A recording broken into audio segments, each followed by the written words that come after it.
请问师傅，就是人痛苦的根源是因为我们的欲望太多，所以要想减少痛苦就要减少欲望。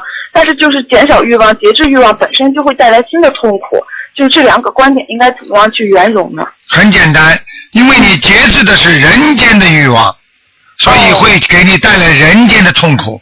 但是你节制欲望之后，你得到的是天上的快乐，境界的快乐。听得懂吗？台长给你举个简单例子，你去看病，对不对啊？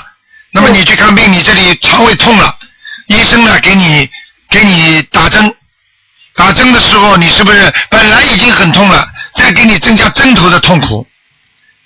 你是不是很痛啊？是。痛完了之后呢，不痛了。明白。明白了吗？明白了，这是两个层次上的，谢谢师傅。还有想